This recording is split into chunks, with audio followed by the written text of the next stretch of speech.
नमस्कार दोस्तों, आप सभी पर माँ का आशीर्वाद और बजरंगबली की कृपा सदैव बनी रहे। आज हम बात करेंगे साधना और गहरे ध्यान में होने वाले कुछ बेहद कीमती बहुमूल्य अनुभवों के बारे में, जो बताते हैं कि आप अपनी साधना, अपनी ध्यान के उच्चतम शिखर पर हैं। ये अनुभव बताते हैं कि आप अपने इष्ट के बहुत समीप उनके द्वार पर खड़े हैं और आपकी मेहनत का फल आपको मिल गया है। ये जो अनुभव जिनके बारे में आज हम चर्चा करेंगे, इनकी समझ होना बहुत आवश्यक है, क्योंकि जब ये अनुभव होते हैं तो कई बार इनकी अनुभूति इतनी तीव्र होती है, क्योंकि इनकी ऊर्जा इतनी तीव्र होती है कि साधक लोग भयभीत हो जाते हैं और सही जानकारी ना होने के कारण इस साधना को या उस ध्यान को छोड़ देते हैं, जिसके कारण ये अनुभव उन्हें हो रहे हैं। जबकि होना ये चाहिए कि ये वो समय है जब थोड़े से और प्रयास यदि कर लिए जाएं, थोड़ा सा और फोकस यदि अपने कार्य पर कर लिया जाए, साधना या ध्यान के कार्य पर, तो मानव जीवन सार्थक हो जाता है और परम शिव से मिलन संभव हो पाता है। हालांकि जो अनुभव हैं वो विभिन्न हैं, बहुत सारे हैं और एक ही वीडियो में जिनको इंक्लूड करना संभव नहीं है, लेकिन कुछ विशेष चुने हुए अनुभव आज मैं आप लोगों के संग यहाँ शेयर कर रही हूँ, जिसमें सबसे पहला है और सहस्रार चक्र के आसपास बहुत तेज दबाव का महसूस होना और कह सकते हैं कि पीड़ा का महसूस होना। और ऐसा नहीं कि सिर्फ आप साधना और अपने ध्यान में हैं तभी ये दबाव महसूस हो रहा है।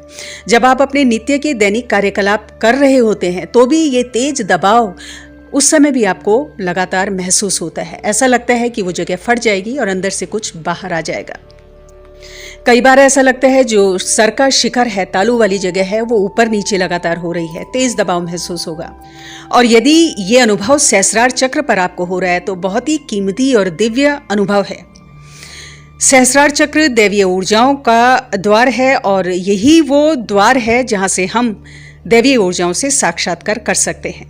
1000 कमल की पंखुड़ियों वाला ये जो चक्र है बैंगनी रंग का होता है, सर के शीर्ष पर यह स्थिर होता है और आध्यात्मिक उन्नति का जब उच्चतम स्तर होता है तो यहाँ अनुभव साधकों को बहुत तीव्र हो जाते हैं।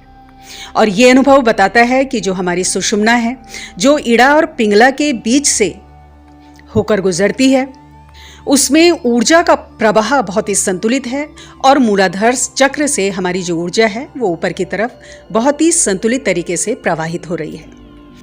हमारी जो सुषुम्ना नाड़ी है, उसका जो अंतिम छोर है उसे ब्रह्मरंध्र कहते हैं और ये सहस्रार चक्र पर जाकर मिलता है। वहीं हमारी इड़ा और पिंगला, ये जो दोनों नाड़ियां हैं, ये आज्ञा चक्र पर जाकर मिलती हैं और सुषुम्ना नाड़ी हमारे सहस्रार चक्र पर मिलती है। जब मूलाधार चक्र से हमारी ऊर्जा ऊपर की तरफ जाती है तो इसी सुषुम्ना से प्रवाहित होकर इस ब्रह्मरंध्र पर पहुंचती है, जहां पर सहस्रार चक्र से मिलती है और इस प्रकार परम शिव से शक्ति का मिलन होता है। और यदि दर्द तेज हो या दबाव तेज हो तो घबराने की, भयभीत होने की आवश्यकता नहीं है।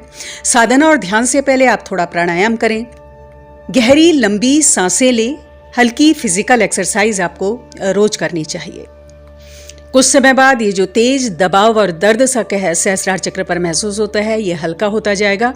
परम आनंद की स्थिति में उस समय साधक होते हैं। दूसरा अनुभव कि सूक्ष्म जगत की तमाम हलचलें हम महसूस कर सकते हैं, देख सकते हैं और विभिन्न नादों को सुन सकते हैं।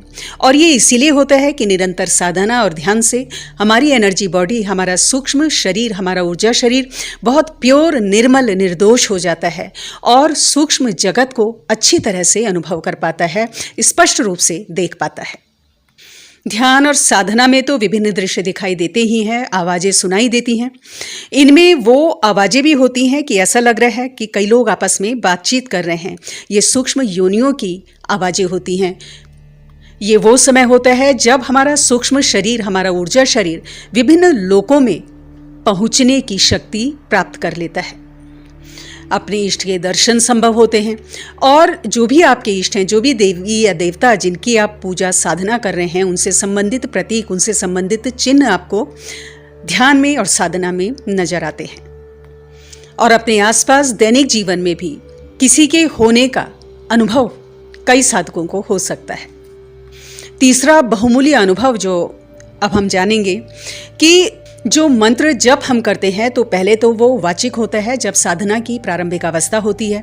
उसके बाद स्वतः ही वो वाचिक से उपांशु, फिर ऑटोमेटिकली उपांशु से वो मानसिक जप में परिवर्तित हो जाता है और ये साधक को स्वयं नहीं करना पड़ता।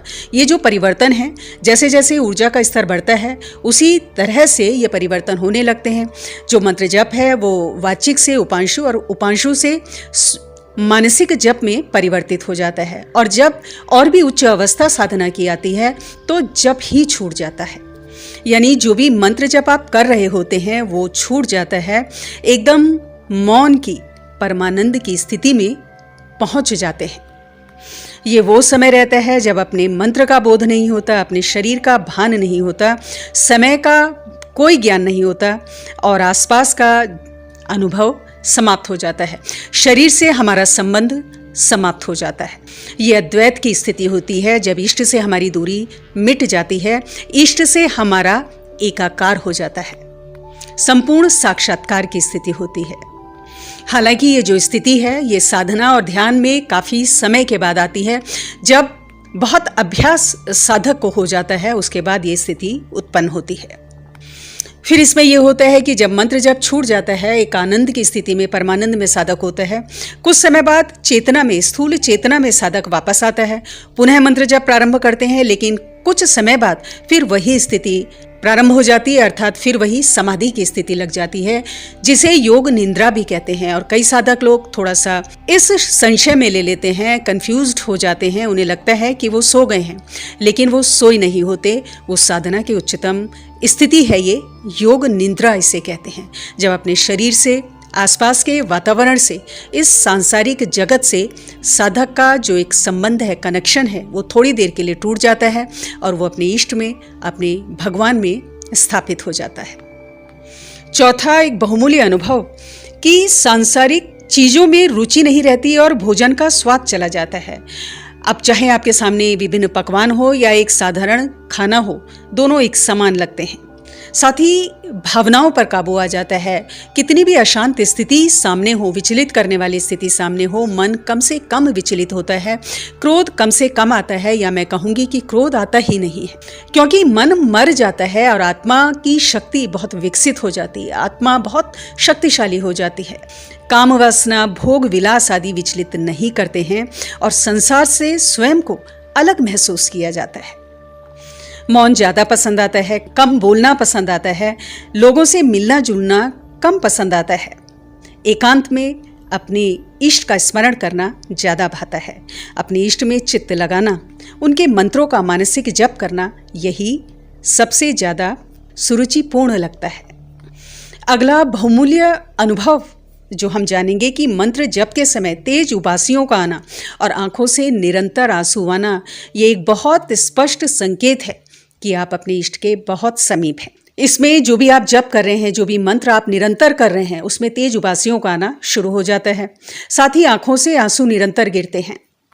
ये वो समय होता है जब आपके समस्त चक्रों में और विशेषकर आपके हृदय चक्र में, आज्ञा चक्र में और सहस्रार चक्र में आपके इष्ट की ऊर्जा स्थापित हो चुकी होती है। जो भी जप मंत्रादि आप कर रहे हैं उसकी ऊर्जा स्थापित वहाँ हो चुकी होती है। साथ ही उबासी आने का संकेत ये भी है कि आपकी नाड़ियों की शुद्धि हो रही है और अधिक से अधिक प्राण ऊर्जा आपके चक्रों में, आपकी नाड़ियों में पहुंच रही हैं और इसके साथ ही साथ आपके संपूर्ण ऊर्जा शरीर का प्योरिफिकेशन हो रहा है, शुद्धिकरण हो रहा है। तो दोस्तों, ये थे कुछ विशेष अनुभव जो बहुत ही बहुमूल्य, दुर्लभ अनुभव हैं, जो साधना की परिपक्वता होने पर साधकों को होते हैं। तो आज की वीडियो में इतना ही। अगली वीडियो में बहुत जल्द मिलती हूँ। तब तक के लिए अपना ध्यान रखें, स्वस्थ रहें, खुश रहें, मस्त रहें। जय माता दी, जय बजरंग बली।